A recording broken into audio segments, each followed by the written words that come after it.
Welcome to Black Light History, your daily dose of births, deaths, and events in African American history.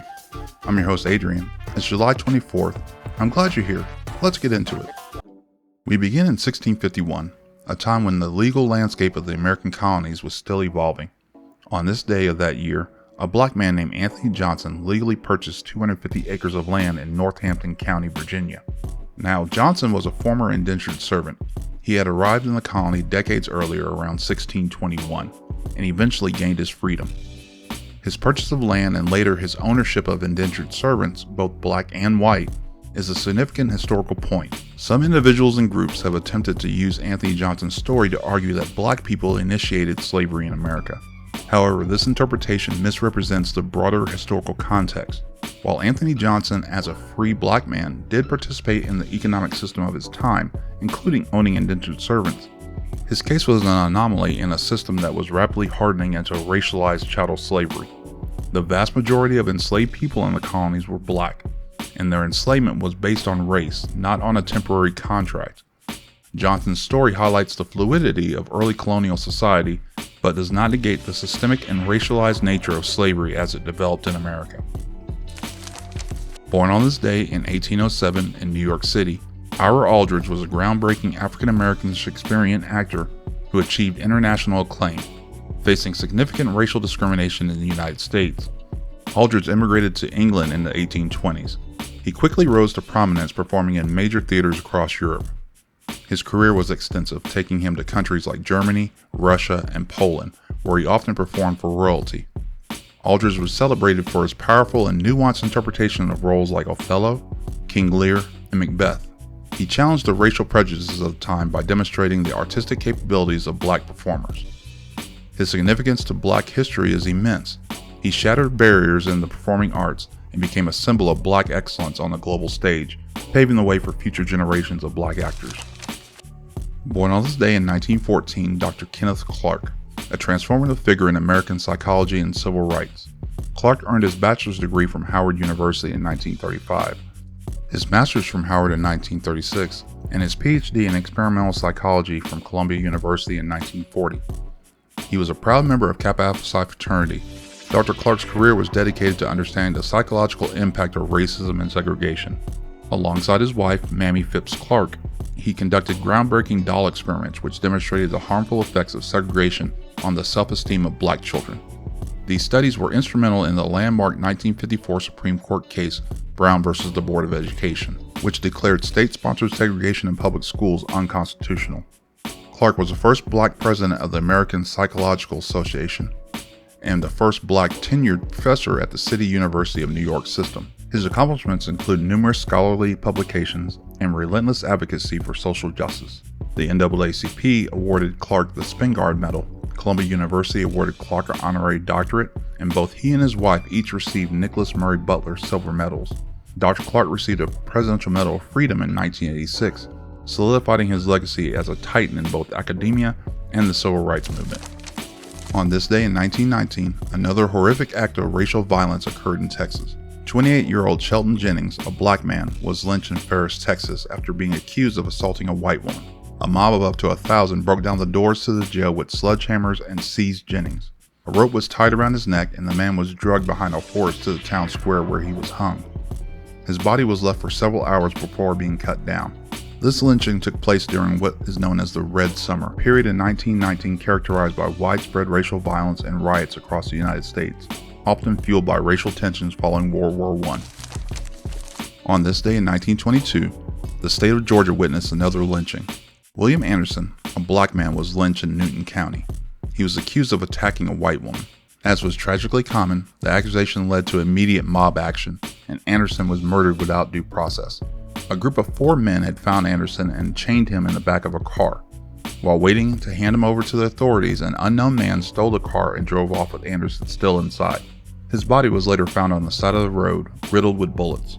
These lynchings serve as a painful reminder of the deeply unjust and violent era in American history. Born on this day in 1934 was the legendary NFL defensive end Willie Davis. Davis played his college football at Grambling State University. He was drafted by the Cleveland Browns in 1956 and then traded to the Green Bay Packers in 1960, where he became a cornerstone of Vince Lombardi's dynasty. Davis played 12 seasons in the NFL, 10 with the Packers. He was a 5-time NFL champion, including Super Bowls 1 and 2. A dominant pass rusher, the Packers inducted him into their Hall of Fame. He was inducted into the Pro Football Hall of Fame in 1981 and named to the NFL's 1960s All-Decade Team. Basketball icon Walt Bellamy, who was born on this day in 1939, started at Indiana University, where he was a member of Alpha Phi Alpha fraternity. He was the first overall pick in the 1961 NBA draft by the Chicago Packers. Bellamy had an impressive 14-season NBA career playing for several teams including the Packers/Zephyrs, Knicks, Pistons, Hawks, and Jazz. He was 1962 NBA Rookie of the Year, an NBA All-Star 4 times, and won an Olympic gold medal in 1960. Bellamy still holds the NBA record for the most games played in a single regular season with 88, a feat achieved through mid-season trades. Averaging a career double-double, he was inducted into the Naismith Memorial Basketball Hall of Fame in 1993 and is regarded as one of the most dominant centers of his era. Today we remember civil rights activist and journalist Mary Church Terrell. Born in 1963, Terrell was a prominent figure in both the civil rights movement and women's suffrage movement. She earned both her bachelor's and master's degrees from Oberlin College. A prolific writer and speaker, she was a co-founder and first president of the National Association of Colored Women, an organization dedicated to uplifting black women and advocating for their rights. Terrell was also a charter member of the NAACP. Her accomplishments are vast, including leading protests against segregation, advocating for women's rights to vote, and lecturing extensively on racial and gender equality. Her commitment to racial and gender justice left an indelible mark on American society. Mary Church Terrell would leave us on this day in 1954 at the age of 90. Happy 62nd birthday to legendary power forward Karl Malone. Malone played his college basketball at Louisiana Tech University, where he was a member of Phi Beta Sigma fraternity and a 1983 Southland Conference Player of the Year. He was drafted by the Utah Jazz in 1985 and spent 18 seasons with the Jazz before a final season with the Los Angeles Lakers. The Mailman is the NBA's third all-time leading scorer with 36,928 points. He was a 2-time NBA Most Valuable Player, a 14-time All-NBA selection, and a 2-time Olympic gold medalist. For his career, Malone averaged 25 points per game with 10.1 rebounds, and was inducted into the Naismith Memorial Basketball Hall of Fame twice, in 2010 for his individual career, and in 2010 as part of the 1992 United States men's Olympic basketball team, the Dream Team. He's considered one of the greatest power forwards in NBA history. Happy birthday to Hall of Fame outfielder Barry Bonds, the son of Major League player Bobby Bonds, and godson to Hall of Fame outfielder Willie Mays. Bonds played college baseball at Arizona State University. He was drafted by the Pittsburgh Pirates in 1985 and went on to play 22 seasons in Major League Baseball, primarily with the Pirates and the San Francisco Giants. Bonds holds numerous MLB records, including the most career home runs at 762 and most home runs in a single season at 73. Bonds also holds the career and single season walks record. He was a record 7-time National League MVP, a 14-time All-Star, an 8-time Gold Glove winner, and a 12-time Silver Slugger winner. With a career .298 batting average, he was twice the NL batting champion and home run champion. Despite controversy surrounding his career, his on-field accomplishments are undeniable, making him one of baseball's most prolific hitters. Barry Bonds turned 61 today. Happy 60th birthday to actor Kadeem Hardison. Hardison is best known for his iconic role as Dwayne Wayne on the hit NBC sitcom A Different World, where he played a charming and intelligent student at the fictional Hillman College. In real life, Hardison attended the New York High School of Performing Arts. His career highlights include roles in films like White Man Can't Jump, Biker Boys, and Panther, as well as numerous television appearances.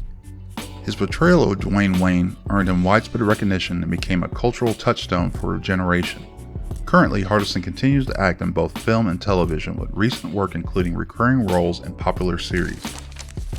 On July 24, 1967, one of the most significant and devastating civil disturbances in American history escalated, the Detroit Race Riots, also known as the Detroit Rebellion. The unrest began in the early morning hours of July 23rd when police raided an unlicensed after-hours bar known as a Blind Pig in a predominantly black neighborhood. The aggressive police action, combined with long-standing grievances over racial inequality, police brutality, housing discrimination, and economic disparities, ignited a powder keg. Over 5 days, the city experienced widespread looting, arson, and sniping. The National Guard and United States Army paratroopers were called in to restore order. The aftermath was catastrophic. 43 people died, over 1,100 were injured, more than 7,200 arrests were made, and over 2,000 buildings were destroyed. The riots exposed deep-seated racial tensions and systemic issues plaguing American urban centers and led to national conversations and commissions aimed at understanding and addressing the root causes of civil unrest. The historical crime drama film, Detroit, was released in 2017. It was based on the events of the Detroit riots. On July 24, 1976, Minnesota Twins outfielder Lyman Bostock achieved a rare feat hitting for the cycle. In a game against the Chicago White Sox, Bostock collected a single, double, triple, and a home run. The Twins won the game by a final score of 17-6. For the game, Bostock went 4 for 6 with 3 RBIs and 3 runs scored. It was a remarkable individual performance and a high-scoring affair. Happy 40th birthday to track and field's Aries Merritt. Merritt ran track for the University of Tennessee, where he was a dominant collegiate athlete, winning the 2006 NCAA Indoor and Outdoor National Championships in the 110-meter hurdles. His career reached its pinnacle in 2012 when he won the gold medal at the London Olympics. That same year, he set the world record in the 110-meter hurdles with an incredible time of 12.8 seconds, a record he still holds. Merritt's career was also notable for his courageous comeback after undergoing a kidney transplant in 2015. His accomplishments include a gold medal at the Indoor World Championships in 2012 and a bronze medal at the 2015 World Outdoor Championships. Happy 36th birthday to former NFL center Maurkice Pouncey. Pouncey played college football at the University of Florida, where he was an integral part of their offensive line, winning the 2009 BCS National Championship. A consensus All-American and a 2009 Remington Trophy winner, Pouncey was drafted by the Pittsburgh Steelers in 2010 and spent his entire 11-season NFL career with the team as a dominant center. Pouncey was a 9-time Pro Bowl selection, a 5-time All-Pro, and named to the NFL's 2010s All-Decade team. He was widely regarded as one of the best centers of his generation. On this day in 1992, the romantic crime comedy Mo Money was released in theaters, starring Damon Wayans and Stacey Dash, and featuring Marlon Wayans in his film debut. The movie followed a con artist who falls in love for a woman and tries to go straight, only to get entangled in a credit card scam. Directed by Peter McDonald, Mo Money performed decently at the box office, grossing over $40 million domestically. While not a critical darling, it remains a notable film for its cast and as a reflection of early 90s urban cinema, becoming something of a cult classic for fans of the Wayans brothers. Finally, we celebrate the life of actor Sherman Hemsley. Hemsley dropped out of school in the 10th grade and joined the Air Force, where he served for 4 years. After his service, he moved to Philadelphia and worked at the post office, while taking acting classes at night. Hemsley would begin his career on stage, earning a role of Gitlow in Ossie Davis's musical Pearly. He is best known for his iconic role as George Jefferson in the CBS sitcom All in the Family and its wildly successful spin-off, The Jeffersons. As George Jefferson, Hemsley created a memorable character, a proud, often stubborn, and ultimately lovable black businessman who moved on up to the East Side. His portrayal challenged stereotypes and brought laughter into millions of homes, making The Jeffersons one of the longest-running sitcoms with a predominantly black cast in television history. Hemsley also starred in the sitcom Amen for 5 seasons and had numerous other television and film roles. Hemsley's cultural impact and beloved status are undeniable, and he received an NAACP Image Award for Outstanding Lead Actor in a Comedy Series for his work on The Jeffersons. His work continues to be celebrated for its humor and its significance in black television representation. Sherman Hemsley passed away on this day in 2012 at the age of 74. That concludes today's events. If you've enjoyed the content, please like and subscribe to the channel. You can also find us on Facebook, Instagram, and Blue Sky. And remember, African American history is American history. So join us again tomorrow as we shine another light on Blacklight history.